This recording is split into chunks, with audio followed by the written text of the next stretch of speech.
Hello friends, welcome to Zio Hero trade.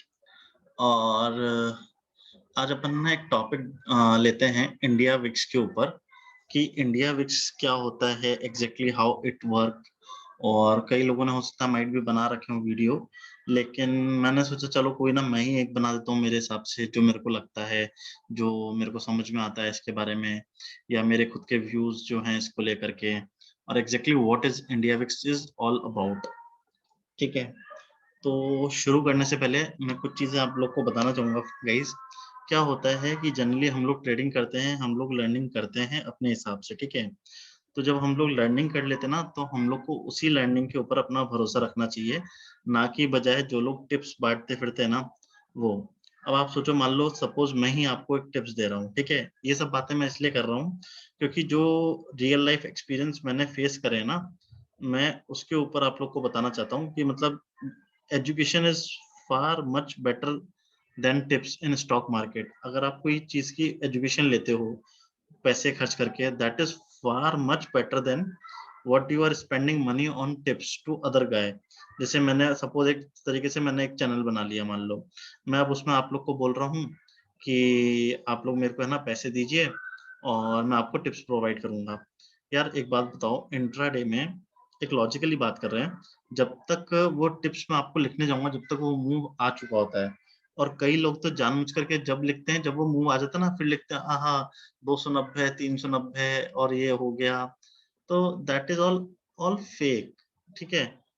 Sometime it work, sometime it won't, और maximum time क्या होता है, जब तक मैं लिखने जाऊँगा ना, जब तक वो मूव आ जाएगा, ठीक है? मुझे दिखा है यहाँ पे एकदम से, तो पहले तो मैं कोई वो तो हूँ नहीं, जादू बाबा कि मुझे पता पड़ जाएगा कि अच्छा ये तो अब ऊपर जाने वाला है, हाय अल्लाह!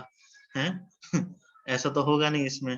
तो क्या होता है, जब तक मैं लिखने जाऊँगा ना, तब तक वो स्टॉक थोड़ा उधर-उधर हो जाएगा प्राइस उसका, फिर हम लोग ले नहीं पाते हैं। और फिर हम लोग ग्रीडी हो जाते हैं कि भाई टिप्स मिली है, हमने पैसे पे किए हैं और वो टिप्स थोड़ी बहुत भी ऊपर-नीचे हो गई मान लो, तो आपका उसमें लॉस हो जाता है। तो बजाय उसके किसी से भी एजुकेशन लो आप, किसी से भी जिससे आपका मन चले, है ना? जिससे आपको भरोसा हो, जिसके आपके फ्रेंड्स, कलीग आप कर रहे हो ट्रेड, उनसे सपोर्ट लीजिए। और जो भी रिसर्च एनालिस्ट अच्छे-अच्छे हैं इंडस्ट्री में, उनसे सीखिए, सो दैट कि आपको एक अच्छा कुछ सीखने को मिलेगा। Every day you will earn money, स मतलब कुछ ना कुछ तो पैसा आप घर लेके आओगे। क्योंकि ये मार्केट तो ऐसी चीज़ है, ये पैसा लेता ज़्यादा है, देता कम है, ठीक है? इंडियन इकोनॉमी इससे ही चलती है। तो बस यही मेरा एक एक्सपीरियंस था, मैंने सोचा आप लोग से शेयर करूँ। और अगर आप लोग को भी इस टाइप की कुछ चीज़ें लगती हों मान लीजिए, तो आप लोग भी मेरे साथ शेयर कर सकते हैं, मतलब कमेंट्स वगैरह सेक्शन में, कि क्या है, क्या नहीं। और एक और मैं आपको एक टिप देना चाहता हूँ, मतलब tip in sense of trading, कि जब भी आप अगर कोई सेटअप सीखते हो, मतलब सबके अपने-अपने सेटअप्स होते हैं, सबका अपना-अपना स्टाइल होता है ट्रेडिंग करने का। जब भी आप कोई सेटअप सीखते हो ना, उस सेटअप में क्या होता है कि वो जब सेटअप आपको दिखे, जब भी आप ट्रेड करो, हर कैंडल, हर एंगल से ट्रेड करना छोड़ दो। अगर आप हर तरफ से ट्रेड करोगे ना उस टाइप से, तो आपको लॉस ही होगा कि यार ये ब्रेकआउट दे दिया, ये बढ़ गया, चलो मैं खरीद लेता हूँ। और फिर एकदम से गिरने लगेगा, फेक ब्रेकआउट रहेगा, वो आपका स्टॉप लॉस हिट हो जाएगा या आपका कैपिटल तोड़ना चालू कर देगा। तो बेटर वो होगा, कुछ सेटअप्स होते हैं इसमें भी चार्ट्स वगैरह में, वो आप सीखिए और उन्हीं पर्टिकुलर सेटअप पे प्रैक्टिस करिए। In the end matter is what, कि हम कुछ ना कुछ घर लेके आएँ। जब आप एक बार प्रैक्टिस करने लग जाएँगे, स्मॉल कैपिटल से बिग कैपिटल अपना बना लेंगे, तब आप कुछ करिए। और एक दिन में आप सोचें कि किसी ने 20 लाख कमा लिया, किसी ने 12 लाख कमा लिया, किसी ने 15 लाख कमा लिया, किसी ने 21 लाख कमा लिया, तो हम भी उतना कमा लेंगे, यार दैट इज़ ऑल बुलशिट। क्यों? क्योंकि आ आप लोग एक रिटेल इन्वेस्टर्स हैं और रिटेल ट्रेडर्स हैं, छोटे-छोटे अमाउंट लेके आते हैं और आपके पास कोई बैकअप नहीं होता कि आपकी दूसरी इनकम इस चीज़ से आ रही हो, मतलब आप समझ रहे हो? यदि मैं आपको आज सिखाऊँगा, ठीक है? तो मैं कोर्स बेचूँगा आपको, तो उससे जो मुझे फीस आएगी ना, तो मैं कुछ भी कर सकता हूँ। Either I can buy CE और पीई, जो भी चल जाएगा कॉल, तो मैं दिखा दूँगा यार मैंने इतना 5 लाख कमाया या 8 लाख का नुकसान हो गया, समझना मेरी बात को लॉजिकली। क्यों? मुझे भरोसा है कि मेरे को तो एक इनकम आ ही रही है ना सिखाने से। तो थोड़ा-सा गहराई में जाके सोचिएगा आप लोग कि वो लोग, उन लोगों से थोड़ा-सा बच के रहिएगा। और जो लोग ये सब चीज़ें करते हैं और आपका ही पैसा है, आपके पास ही उतना ही कैपिटल है, तो सोच समझ के पढ़ाई करके और एक लिमिटेड तरीके से ट्रेड करिए, ठीक है। डिसिप्लिन ट्रेडर बनिए कि हर चीज ट्रेड करना जरूरी नहीं है। यदि आपका सेटअप यदि आपको मिल रहा है देन ओनली यू ट्रेड। चलिए अब मैं आपको इंडिया विक्स के बारे में बताता हूँ। India VIX is what is all about India VIX. India VIX होता है volatility index of Indian economy. मतलब इंडिया की जो इकोनॉमी स्टॉक मार्केट है उसका वॉलेटिलिटी इंडेक्स होता है ये, कि कितना मार्केट में फ्लक्चुएशन रहेगा और कैसा क्या रहेगा, मार्केट कैसा बिहेव करेगा। आपने देखा होगा जब मार्केट गिरा था तब इंडिया विक्स ऊपर बढ़ गया था। That is all about fear index. Fear index क्या होता है कि लोगों के मन में एक डर हो जाता है कि यार मार्केट अब गिरेगा, मार्केट इतना वैसा हो गया, वॉलेटाइल हो गया। अगर मार्केट बहुत ज्यादा बढ़ जाएगा तो भी ये फियर इंडेक्स बढ़ जाएगा और इंडिया विक्स बढ़ जाएगा। अगर मार्केट बहुत ज्यादा गिर जाएगा तो भी ये राइज हो जाएगा। In both the case it vice versa, मतलब वैसा बिहेव करता है, ठीक है। अभी आप बोलेंगे मार्केट इतना बढ़ चुका है तो ये डाउन क्यों है सर? ये इसलिए डाउन है क्योंकि एक माइंडसेट होता है हर एक आदमी का कि हाँ उसने एक्सेप्ट कर लिया कि 15,000 से 16,000 की रेंज निफ्टी या जो भी बैंक निफ्टी की रेंज है या सेंसेक्स की जो रेंज है ये हमें एक्सेप्टेबल है अभी आज की डेट में, कि हाँ ये मार्केट अब हो गया है। अब इस रेंज में आके मार्केट कंसोलिडेट कर रहा है या थोड़ा बहुत 100-200 पॉइंट ऊपर नीचे होता रहेगा, तो इसलिए इंडिया विक्स डाउन है। और जैसे ही एकदम से एकदम ऊपर जाएगा ये तो इंडिया विक्स भी, अभी आप जैसे निफ्टी को एकदम से 20,000 ले जाओ इंडिया विक्स भी बढ़ जाएगा। क्यों? एक लोगों के मन में फियर आ जाएगा इसको लेकर के कि यार मार्केट कभी भी क्रैश हो सकता है, ठीक है। अभी एक चीज और पॉइंट मैं आपको बताता हूँ, जैसे अभी आज की डेट में डे चार्ट लगा रखा है, मैं आपको 15 मिनट्स के कैंडल चार्ट लगाता हूँ। जैसे आप देखोगे ना यहाँ पे ये इंडिया विक्स बढ़ा था 8 जुलाई को, ठीक है। ये इंडिया विक्स 8 जुलाई को ऐसे बढ़ा, ठीक है। उसमें क्या हुआ कि मार्केट गिरा। क्यों गिरा? क्योंकि इंडिया विक्स बढ़ा, ठीक है। और अगर इंडिया विक्स नीचे जा रहा है, कूल ऑफ हो रहा है, तो कोई जरूरी नहीं है कि आपका मार्केट भी एकदम ऊपर जाएगा। इसका मतलब ये है कि जो पैनिक सिचुएशन आनी थी वो आ चुकी थी और दैट इज ऑल अबाउट कि वो एग्जॉस्ट हो चुकी है, ठीक है। अब इसमें आपके प्रीमियम पे भी डिपेंड करता है। जो लोग ऑप्शन में ट्रेडिंग करते हैं बैंक निफ्टी निफ्टी वगैरह में, अगर आपका जितना ज्यादा विक्स रहेगा, मान लीजिए विक्स आपका 20 21 22 23 25 पहुंच गया, यहाँ के आसपास पहुंच गया, ठीक है। तो इसमें क्या रहेगा कि आपके जो प्रीमियम है ना वो भी महंगे हो जाएंगे।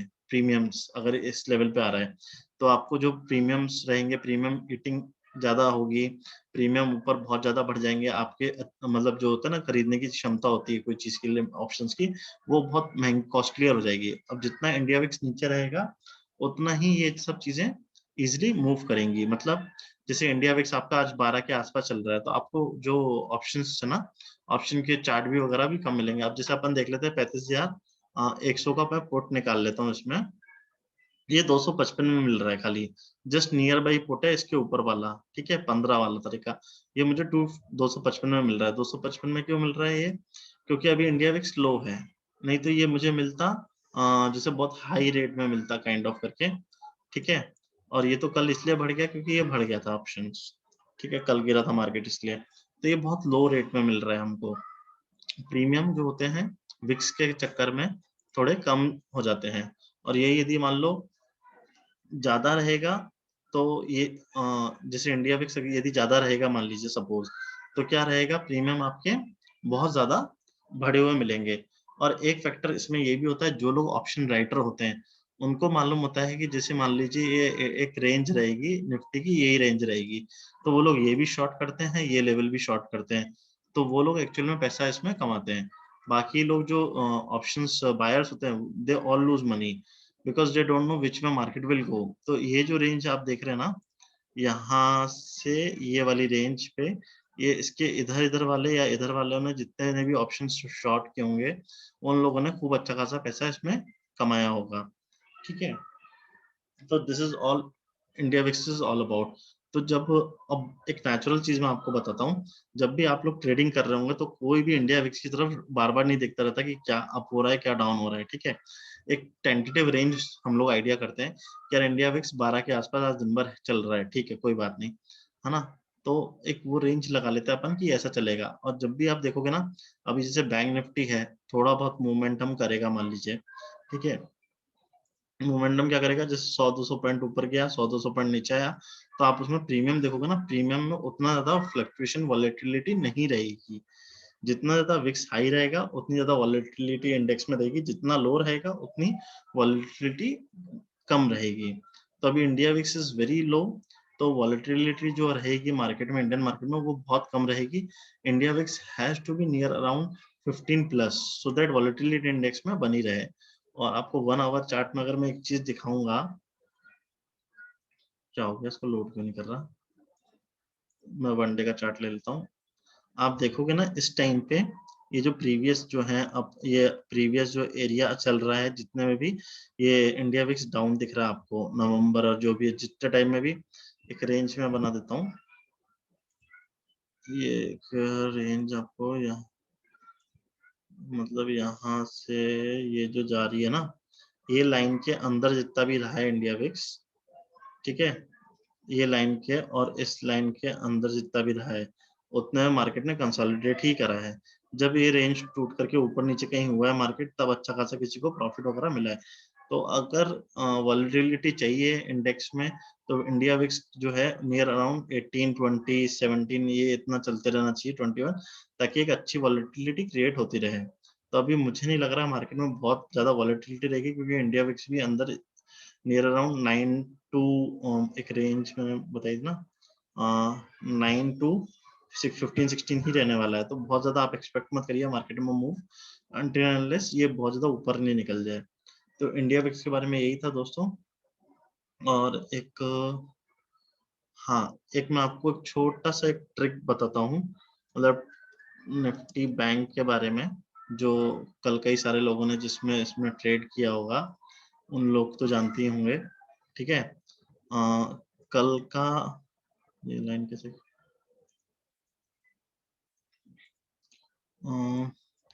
मैं आपको एक चीज बताता हूँ, जैसे ये बहुत ध्यान से सुनिएगा फ्रेंड्स। जैसे मार्केट ऊपर गया, साइड में हुआ और इसने ब्रेक डाउन दिया, तो इसने इस लेवल पे आके ये ब्रेक डाउन दिया, ठीक है। ये आपको क्लियर हो रहा है, मार्केट ऊपर गया, कंसोलिडेट किया, डाउनफॉल में नीचे नीचे आया, ठीक है, उसके बाद इसने यहाँ ब्रेक डाउन दिया, ठीक है। अब ये ब्रेक डाउन देने के बाद ये यहाँ पे एक लाइन में बनाता हूँ, जब इसने ये लो निकाला, ये लो निकाला, उसको इसने यहाँ से रिटेस्ट करने गया। जब रिटेस्ट मल्टीपल टाइम फेल हो गया, breakout retest fail, then again, then twice, अगर दूसरी बार भी ब्रेकआउट फेल होके नीचे आ रहा है और ये कैंडल क्लोज कर रहा है, तभी यहाँ पे पुट खरीद लेना था, तो ये आपको अच्छा खासा प्रॉफिट मिलता। नेक्स्ट टाइम याद रखना, कोई भी साइड का एक्सपायरी के टाइम अगर बैंक निफ्टी दिन का लो या हाई ब्रेक कर रहा हो, उसको रिटेस्ट कर रहा हो और रिटेस्ट करके वो चीज पास हो रही हो, तो हम समझेंगे कि वो हमारा ट्रेड चलेगा। अदरवाइज जैसे मान लीजिए रिटेस्ट करा, अब हमें लगा यहीं फेल हो जाएगा, नहीं, हमको रिटेस्ट होकर के उसको ब्रेकआउट देने दीजिए, ब्रेकआउट दिया, अब हम यहाँ पे कहीं एंटर करेंगे ट्रेड में, भले ही जो भी हो, हम पास हो या हम फेल हो। अगर ये रिटेस्ट करके मान लो पहले बार में नहीं जा पाया, नीचे आया, दूसरी बार में जाके ऊपर चले जाता, तो ये फेक ब्रेकआउट कहलाता, ठीक है। ये थोड़ा सा देखिएगा आप लोग ट्रेडिंग के टाइम पे। और एक कुछ लोग बोल रहे हैं एयू बैंक के बारे में, कि एयू बैंक इतना क्यों बढ़ रहा है। देखिए जिस स्पीड से एयू बैंक बढ़ रहा है ना, मैं आपको अश्योरिटी दिला सकता हूँ उसी स्पीड से कंसोलिडेट करके नीचे भी आएगा। इसके पास कोई और कारण नहीं थे, ये खाली यहाँ पे जो है ना गैप्स फिल करने गया हुआ था, ये सारे गैप जो पेंडिंग पड़े थे, ये गैप फिल करने गया हुआ है। और ये आप सोचेंगे ऑल टाइम हाई क्रॉस कर देगा, कभी नहीं करेगा, ये यहाँ पे एक रेंज बना करके जाएगा और वहीं से धड़ाम से नीचे आ जाएगा। ठीक है फ्रेंड्स, तो मैं तो बोलूंगा ये चैनल भी मेरे को समझ में नहीं आ रहा है, तो मैं इस पर थोड़ा सा आपको मतलब बताऊंगा भी नहीं मैं क्लियर कि क्या हो सकता है। मेरे को एक रेंज में आपको बताता हूँ कि कोई भी चीज़ है ना एक ट्रेंड फॉलो करता है। अगर हम यहाँ से भी देख के और एक ट्रेंड बनाए इसका, तो वो एक जस्टिफाइड ट्रेंड हो रहा था बिना उस पर सपोर्ट लिए। चलिए एक बिना उस पर सपोर्ट लिए ये एकदम ऐसे निकल जाएगा सुपर रॉकेट, ऐसा हो नहीं सकता, कहीं ना कहीं इसको इस ट्रेंड लाइन से सपोर्ट लेना ही पड़ेगा। और न्यू ट्रेंड भी अगर हम देखें तो वो भी यहीं से कहीं से स्टार्ट हो रहा है, तो उसको नीचे जैसे होता है ना कि बिना ट्रेंड के सपोर्ट लिए तो कोई भी चीज नहीं जा सकती यार, एक हर चीज का एक रेसिस्टेंस होता है। तो ये माइट भी हो सकता है गैप फिल करने गया हो, और एकदम ऐसे सुपर नंबर तो आने गए, इंडसलैंड बैंक और एचडीएफसी, कोटक, ये लोग तो आईसीआईसीआई तो बढ़ नहीं पा रहा और ये 1100 के आसपास का है। तो आप लोग खुद सोच समझ करके इन्वेस्ट करिए इसमें।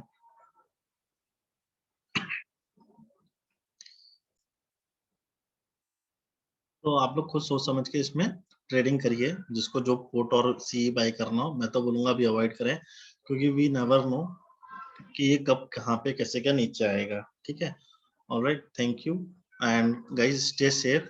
और घर में सभी लोगों का ध्यान रखिए, वैक्सीन लीजिए और ट्रेड थोड़ा स्मार्ट करिए। मार्केट बहुत ज्यादा देता नहीं है, मार्केट बहुत ज्यादा लेता है। Those who are discipline traders, they only earn money in this market. मैं भी समटाइम्स कभी कभी कुछ टिप्स वगैरह फॉलो कर लेता हूँ, तो उस चक्कर में मुझे लॉस होता है, जो कि मैंने आज से पर्सनली स्टॉप कर दिया है। I will not follow any tips, not going to provide any tips to anyone, because that is very wrong. इससे बेटर ये रहेगा आप लोग लर्निंग सीखिए। मैं भी जो लर्निंग मैंने सीखी है या जो मुझे आती है, और मैं उसी पे भरोसा करके अपना काम करूंगा, उसी से भरोसा, जो मेरे सेटअप देखेंगे तो मैं ट्रेड करूंगा, अदरवाइज अवॉइड करूंगा। कि किसी ने ऑप्शन को कॉल दे दिया बाय कर लो और इतना पैसा बन जाएगा, मैं ये सब बकवास कुछ भी नहीं करने वाला। मुझे लगेगा तो मैं वही काम करूंगा। मैं चाहता हूँ आप लोग भी वैसे ही करें। Thank you and have a nice day.